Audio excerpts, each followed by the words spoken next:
আজ আমি তোমার সাথে শেয়ার করবো একটা দারুণ রেসিপি। বাড়িতে পড়েছিল পাউরুটি আর আমার পেয়েছিল খুব খিদে। তো ডিম টোস্ট করার থেকে আমি ভাবলাম চলো ওটাকে একটু ইউনিকভাবে ডিম টোস্ট করা যায়। তো চলো তোমাদেরকে দেখাই। এখানে আমি ডিম, গোলমরিচ, পেঁয়াজ আর লঙ্কা নিয়ে নিয়েছি। এবার আমি পাউরুটিটাকে মাঝখান থেকে ভাগ করে নেব, দিয়ে এটাকে কিছুই না আমি তেলেতে একটুখানি সেঁকে নেব। আর রান্নার সম্বন্ধে যদি বলি তো আমি তোমাদেরকে বলতে চাই আমার এরকম এক্সপেরিমেন্ট রান্না করতে খুব ভালো লাগে।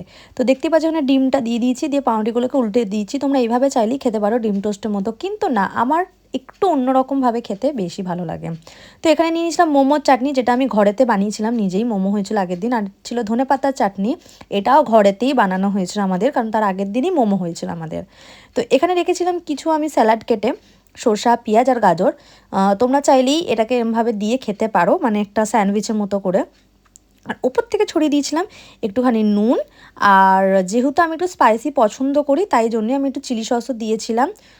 তো তোমরা যদি না করো তো ওটাকে অ্যাভয়েড করতে পারো। তো এইভাবে আমি একবার বলবো তোমরা ট্রাই করো এবং খেয়ে দেখো, আমাকে পারলে কমেন্টেও জানাও। তোমরা যদি ওয়াও না মুখ দিয়ে বেরিয়েছে তাহলে আমি আমার নাম পাল্টে দেবো গাইজ। তো তারপর আমি ফার্স্ট বাইট নেওয়ার জন্য ভাবছিলাম যে কেমন খেতে হবে দেখি। আর বিশ্বাস করো সত্যি দারুণ খেতে হয়েছিল। দারুণ মানে জাস্ট অসাধারণ। আমার মুখে এখনও লেগে আছে যে এত ভালো খেতে হয়। মানে নর্মালি ডিম টোস্ট আমরা সবাই খাই, বাট এইভাবে একবার ট্রাই করো আর আমাকে বলো। আমি বৌদিকেও ট্রাই করে দেখালাম, বৌদি বলছে দারুণ হয়েছে। তো এরকম যদি ভিডিও দেখতে চাও আমাকে অবশ্যই ফলো করতে হবে, সাবস্ক্রাইব করতে হবে চ্যানেলটাকে। আর দেখা হবে আবার একটা অন্য ভিডিওতে। চলো টাটা।